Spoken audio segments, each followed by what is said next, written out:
سب سے پہلے یہ سمجھ لیں کہ حضور نے فرمایا نماز میری آنکھوں کی ٹھنڈک ہے.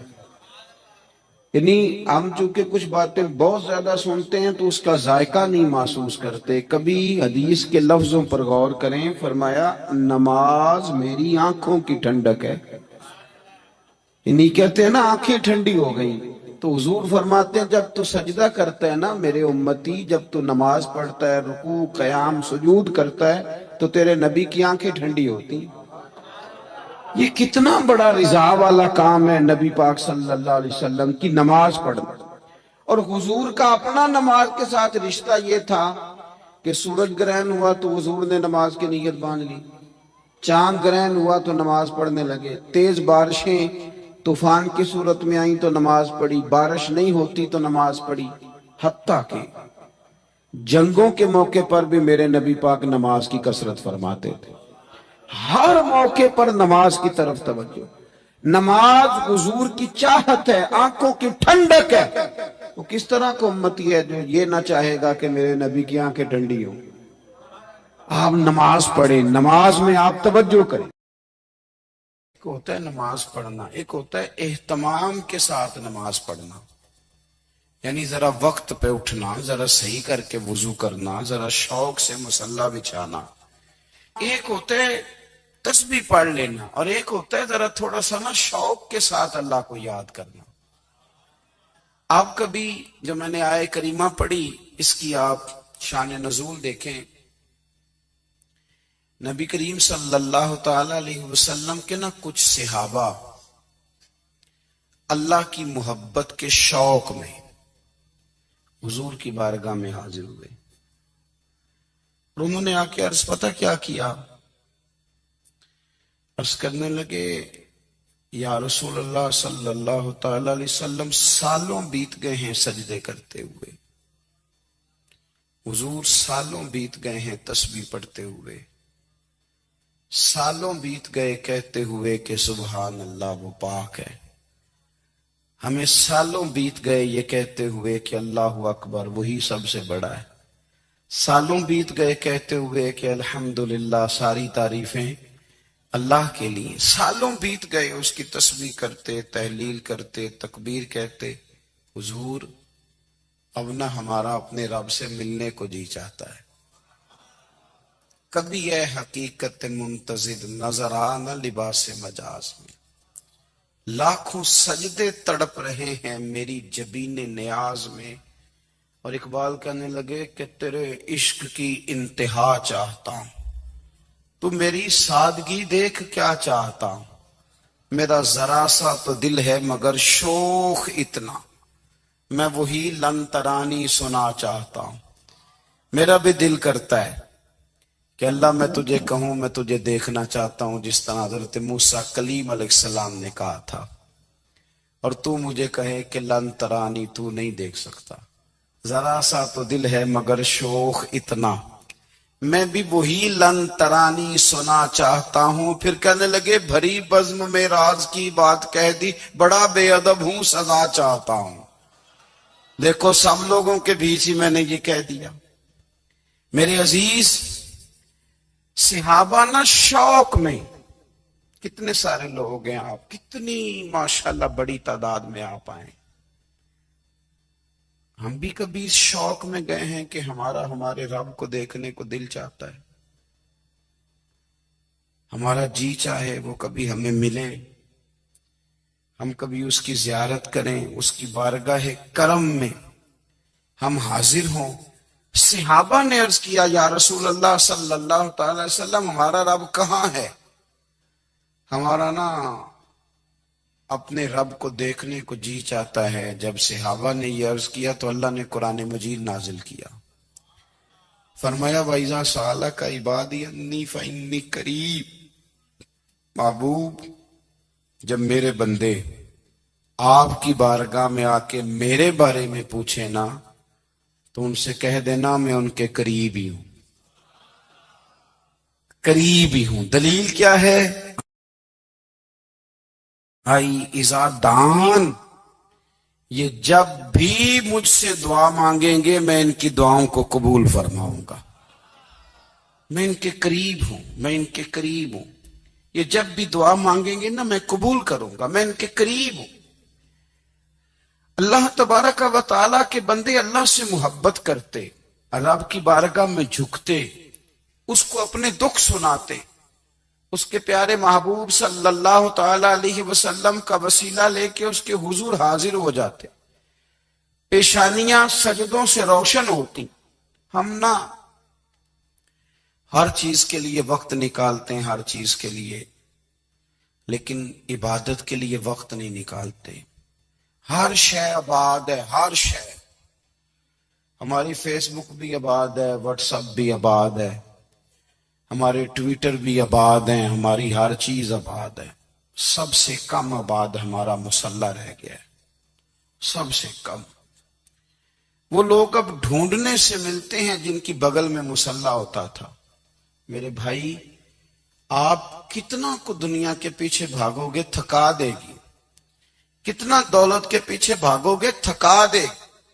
آپ جب اپنی زندگی میں جمع تفریق کرو گے نا تو مرتے وقت احساس ہوگا کہ سارا کچھ تو لوگوں کے لیے کیا، اپنے لیے تو کر ہی کچھ نہیں سکے۔ اور ہم عبادت کے معاملے میں بہانے بازی بھی کرتے ہیں۔ ہم کہتے ہیں اوخو رزق کمانا بھی تو عبادت ہی ہے نا، تو میں حلال روزی کے لیے جا رہا ہوں، یہ بھی تو عبادت ہے نا۔ میری طرح کے لوگ کہہ دیتے ہیں کہ میں سویرے اٹھ کے مدرسے میں کچھ اسباق دیکھتا ہوں تو یہ بھی تو عبادت ہے، میں بیان کرنے کے لیے مطالعہ کرتا ہوں تو یہ بھی تو عبادت ہے نا، اتنے لمبے سفر کر کے ملک میں دنیا میں گھومتا ہوں تو یہ بھی تو میں عبادت ہی کر رہا ہوں۔ اب اسپیشل نفلوں کے لیے وقت کس طرح نکلے، اسپیشل کر کے تسبیح میں کیسے چلاؤں، میں سارا کچھ ہم بہانے بنا لیتے ہیں نا۔ میرا سوال یہ ہے کہ یہ ساری باتیں صحابہ کو، نبی کریم کو، دیگر لوگوں کو بھی تو پتہ تھی نا، لیکن آپ غور تو کریں، 23 سال حضور کو وقت ملا، مختصر وقت ظاہراً تبلیغ کرنے کے لیے، پوری دنیا میں دین بھی پھیلانا ہے۔ گھر میں 11 ازواج ہے، 4 بیٹیاں ہیں، ان کی اولادیں، سارے کام کاج بھی دیکھنے ہیں۔ لیکن سیدہ طیبہ طاہرہ حضرت عائشہ صدیقہ رضی اللہ تعالیٰ عنہ فرماتی ہیں سارا دن تبلیغ کرتے، ہر غلام کے دکھ سنتے، گھر میں آتے تو اپنے گھر والوں کا خیال کرتے، کام میں ہمارا ہاتھ بٹاتے۔ قربان جاؤں، کہتی ہیں زمانہ سارا سو جاتا لیکن آمنہ کے لال مصلی بچھا لیتے۔ دنیا سو گئی، ساری سب سو گئے، جو خدام تھے، وہ جو غلام تھے، وہ سو گئے۔ صحیح مسلم میں لفظ ملیں گے، سیدہ پاک فرماتی ہیں او میرے نبی کے غلاموں، میں نے یہ رنگ بھی دیکھا ہے کہ حضور نے اتنا کھڑے رہے، اتنا قیام کیا، اتنا قیام کیا کہ مقدس پیروں میں ورم آ گئے، سوج گئے پیر، اتنے بڑے۔ دل پہ ہاتھ رکھ کے نہیں بتا سکتا کہ میرے کبھی نماز میں پیر سوج گئے، کوئی نہیں بتا سکتا۔ بچوں کی روٹی کماتے تھک گئے، بات الگ ہے، ہم سیر کرنے گئے تو تھک گئے، بات الگ ہے، لیکن عبادت میں یہ بھی تو مسلم شریف ہے نا، یہ بھی تو دین ہے نا، یہ بھی تو حضور کی سنت ہے، یہ بھی تو وہ چیز ہے جو کریم کی آنکھوں کی ٹھنڈک ہے۔ سیدہ فرماتی ہیں پیروں میں ورم آ گئے، اور ساری رات ہی حضور نے نماز پڑھی اور ایک ہی آیت بار بار دہرائی۔ مسجد نبوی میں بلال حبشی نے فجر کی اذان دے دی اور حضور ابھی مصلی پہ تھے، کریم فارغ ہوئے، میں نے عرض کی یا رسول اللہ صلی اللہ علیہ وسلم، آپ کے تو صدقے اللہ اگلے پچھلوں کے گناہ معاف کرے گا، تو آپ اتنی آہوزاری کیوں فرماتے ہیں؟ آپ تو شفیع ہیں، آپ تو انبیاء کے امام ہیں۔ تو حضور نے فرمایا عائشہ تم نے گنوایا ہے نا میرے اللہ کی مجھ پر کتنی رحمت ہے، افلا اکون عبدا شکورا، فرمایا اگر اس نے اتنی نعمتیں دی ہیں تو کیا میں اس کا شکر گزار بندہ نہ بنوں، میں شکر گزار بندہ نہ بنوں اس کا؟ پھر اگر اتنی نعمتیں اس نے دی ہیں، مجھے اتنا نوازا ہے، تو پھر میں اس کے سامنے سجدے نہ کروں؟ او میرے بھائی، بڑے قابل فخر لوگ ہیں ہم کہ ہم نبی پاک کے غلام ہیں۔ ہم قابل فخر ہیں کہ نبی کریم کے غلام ہیں. کیا کبھی اس غلامی کے شکرانے میں بھی 2 نفل پڑھے کہ یا اللہ تیرا شکر ہے تو نے ہمیں حضور کا غلام بنایا ہے؟ یاد رکھیں کہ اپنی روحانی زندگی کو آباد کریں، استغفار پڑھیں، تسبیحات کریں. حضرت عبداللہ ابن عمر رضی اللہ تعالیٰ عنہ حضرت عمر کے صاحبزادے، مکہ مکرمہ میں ان کی قبر ہے. میں نے جب انہیں پڑھا تو مجھے ان سے بڑا پیار ہو گیا، لیکن آپ کو پتہ ہے وہاں جا کے کسی شخص کا مزار تلاش کرنا یا پوچھنا ایک مشکل کام ہوتا ہے. تو ایک دفعہ میں مکہ شریف میں حاضر تھا، تو ایک گاڑی والا ڈرائیور مجھے کہنے لگا کہ مولانا میں آپ کو جانتا ہوں، مجھے آپ سے محبت ہے، ایک بات بتاؤں آپ کو. میں نے کہا بتاؤ. کہنے لگے حضرت عبداللہ ابن عمر کی قبر دیکھنی ہے. میں نے کہا یہ تو نہیں کہہ رہا، یہ کسی نے بندوبست کرایا ہے، یہ اللہ نے تیرے دل میں بات ڈالی ہے، یہ ہو گیا تو لے چل مجھے. حضرت عبداللہ ابن عمر کو نبی پاک نے فرمایا تھا راجل صالح، یہ نیک بندہ ہے، یہ متقی آدمی. حضرت عبداللہ ابن عمر رضی اللہ تعالیٰ عنہ سیدنا فاروق اعظم رضی اللہ تعالیٰ عنہ کے صاحبزادے ہیں، اور ان کی ہمشیرہ سیدہ حفصہ رضی اللہ تعالیٰ عنہ حضور کی زوجہ محترمہ. ایک دن اپنی ہمشیرہ سے کہنے لگے کہ نبی کریم صلی اللہ تعالیٰ علیہ وسلم گھر میں آئے نا، اور اگر حضور غم امت میں پریشان نہ ہوں، طبیعت کو حشاش بشاش دیکھو، تو ذرا پوچھنا تو صحیح حضور کا میرے بارے میں کیا خیال ہے، پوچھنا تو صحیح کہ کریم کی بارگاہ میں میرا کیا مقام ہے، میرے بارے میں حضور کیا فرماتے ہیں. اب بہن کو کام بتائے اور بتائے بھی بھائی، اور پھر بہن وہ کام نہ کرے، یہ تاریخ میں ہوتا نہیں. حضرت عمر فاروق رضی اللہ تعالیٰ عنہ کی صاحبزادی ام المومنین رضی اللہ تعالیٰ عنہ فرماتی ہیں کہ میں تو بس منتظر تھی. انہوں نے تو کہا تھا نا کہ اگر تم حشاش بشاش دیکھو تو بات کرنا، لیکن حضور تشریف لائے، میری باری تھی، میرے گھر تشریف لائے، کھانا پیش کیا تو فوراً میں نے عرض کی حضور ایک بات پوچھنی تھی. تو حضور نے فرمایا پوچھئے. میں نے عرض کی حضور میرے بھائی عبداللہ ابن عمر کے بارے میں آپ کا کیا خیال ہے؟ نوجوانوں میری بات پہ غور کرنا، میرے بھائی کے بارے میں آپ کا کیا خیال ہے؟ تو نبی کریم صلی اللہ تعالی علیہ وآلہ وسلم نے میری طرف دیکھا، اور پھر حضور زیر لب تھوڑا مسکرائے. اور بریلی کے امام کہتے ہیں کہ حضور مسکرا دیتے تھے نا تو جو بڑا دکھی ہوتا تھا وہ بھی ہنس پڑتا تھا. اب سوال پیدا ہوتا تھا کہ پھر تو اس مسکراہٹ کے لیے انتظار کرنا پڑتا ہوگا کئی مہینے کے حضور مسکرائیں تو رونے والے ہنسیں. تو اعلیٰ حضرت فرماتے نہیں، انتظار نہیں کرنا پڑتا، یہ مسکراتے رہنا تو حضور کی عادت ہے.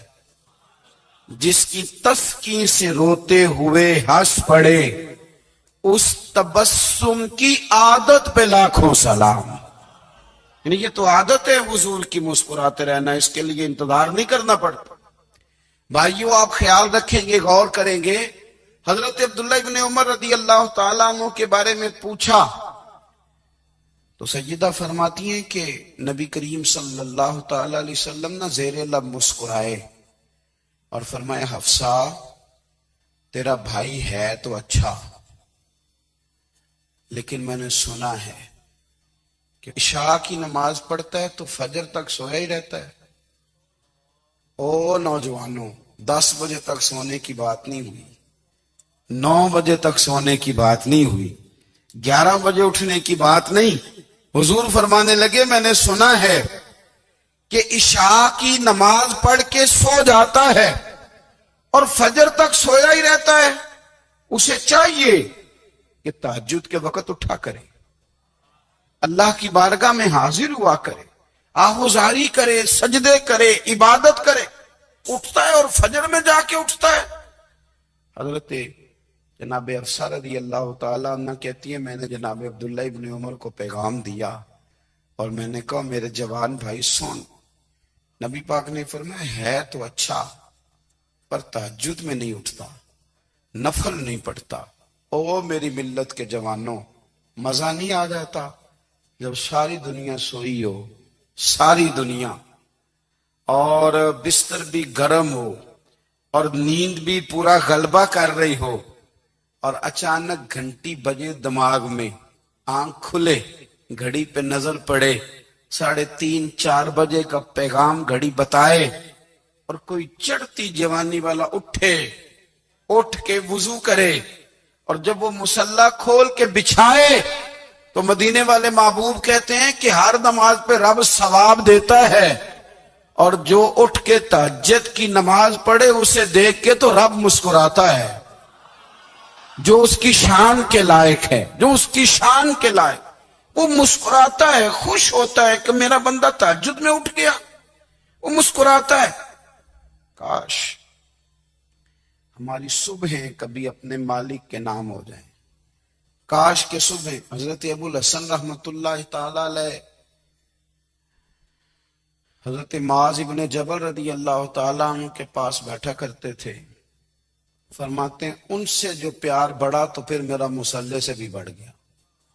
تابعی ہیں، فرماتے ہیں صحابی رسول سے محبت ہوئی تو ذکر سے بھی ہو گئی، پھر درود شریف سے بھی ہو گئی، محبت ان سے بڑھی تو پھر اللہ نے مسجد کا پیار بھی بڑھا دیا۔ آپ فرماتے ہیں کہ میری ہر وقت طبیعت چاہتی تھی کہ بس اللہ اللہ کروں، بس اللہ اللہ کروں، بس نہ میں ذرا تھوڑی جان چھڑاؤں لوگوں سے، کوئی 10 منٹ ملے تو میں کوئی 4 نفل پڑھ لوں، میں تھوڑا سا نہ بچوں لوگوں سے، اور مجھے تسبیح ملے تو میں نہ کچھ 400-500 دفعہ استغفار پڑھوں، سبحان اللہ، الحمدللہ، اللہ اکبر، لا حول ولا قوت الا باللہ، میں نہ تسبیحات پڑھوں۔ فرماتے ہیں کہ بچے تھے گھر میں 6-7، غربت تھی، کام ملتا کوئی نہیں تھا، اور میں کام چور نہیں تھا، کام ڈھونڈتا تھا، پر اللہ کی قدرت کے کام نہیں ملتا تھا۔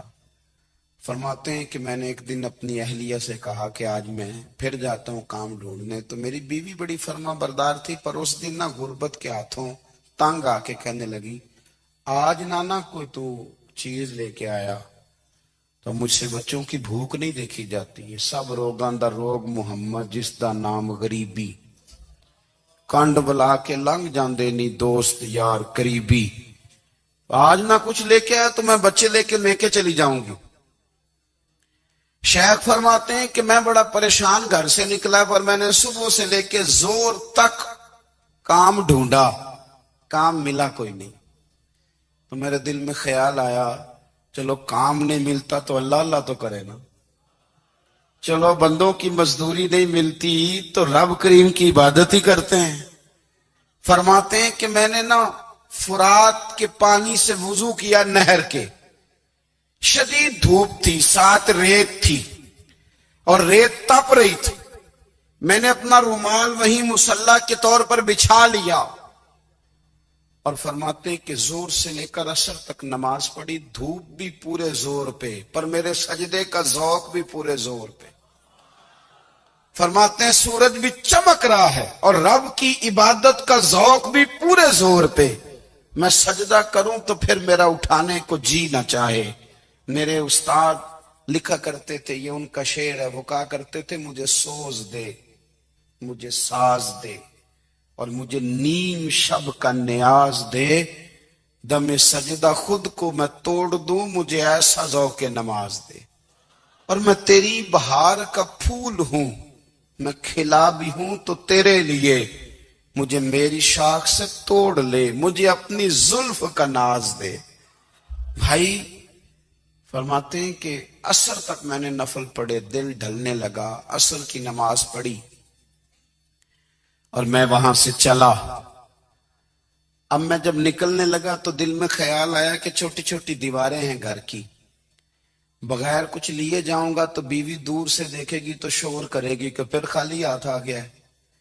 کہتے میں نے اپنے اسی رومال میں جس پہ میں نے نماز پڑھی تھی نا، رومال میں کی آخی دے پنجابی جی صافہ، کہتے ہیں اسی میں نا میں نے کچھ ریت بھر لی کہ وہ دور سے دیکھے گی تو سمجھے گی کچھ لے کے آیا ہے، چلو جا کے اسے بتا دوں گا کہ آج پھر مزدوری نہیں ملی۔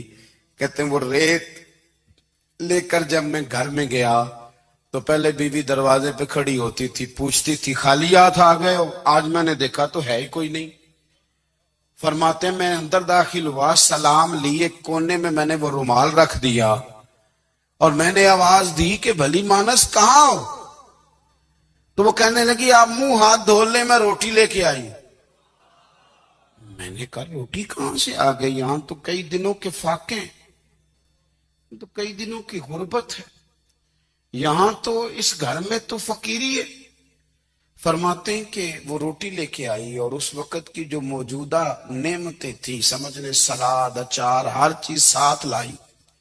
میں نے کہا کہ بچے کہاں گئے؟ کہنے لگی وہ کھانا کھا کے کھیلنے گئے، آپ کھانا کھا لیں آ جاتے۔ کھانا اس نے چن دیا۔ میں نے حیرت انگیز لہجے میں ساری نعمتیں اپنے دسترخوان پہ دیکھ کر کے بیوی سے پوچھا یہ کہاں سے آیا کھانا؟ بچوں کو تو نے کہاں سے کھانا کھلایا؟ یہ سارا کچھ کیسا ہے؟ تو کہنے لگی پتہ نہیں آج آپ کس کریم کی مزدوری کرنے چلے گئے تھے، پتہ نہیں کس کریم کی، میرے گھر میں تو اتنی نعمتیں آئی ہیں کہ مجھ سے سنبھالی نہیں جا رہی، اتنا اناج ہے، اتنا گندم ہے، کس کریم کے دروازے آج چلے گئے تھے؟ یہ کہتے کہتے وہ اٹھی اور اٹھ کر کے کہنے لگی پہلے بڑا کچھ آیا تھا، اب کیا لے آئے ہو؟ اور جا کر کے نا اس نے وہ ریت والا رومال کھولا، کہنے لگے میں تو لے کے آیا تھا ریت، تو میرے رب نے اسے بھی سونے اور ہیرے بنا دیا تھا۔ جب آپ کی توجہ اللہ کی جانی، میرے نبی پاک صلی اللہ تعالی علیہ وسلم نے فرمایا ہر چیز اپنے رب سے مانگ، ہر چیز مانگ، ہر چیز مانگ۔ یا رسول اللہ کیا کچھ؟ میرے محبوب نے فرمایا تیرے گھر میں نمک بھی ختم ہو جائے تو وہ بھی اپنے رب سے مانگا کر، تو مانگنا وہ تجھے دے گا، تو اس کی بارگاہ میں کشکول طلب دراز تو کرنا۔ اور ترمذی شریف میں عجیب لفظ ہے، رسول کائنات نے فرمایا، رب کریم فرماتا ہے جب میرا بندہ ہاتھ اٹھاتا ہے نا تو مجھے حیا آتی ہے کہ میں خالی کیسے لوٹا دوں اس کے۔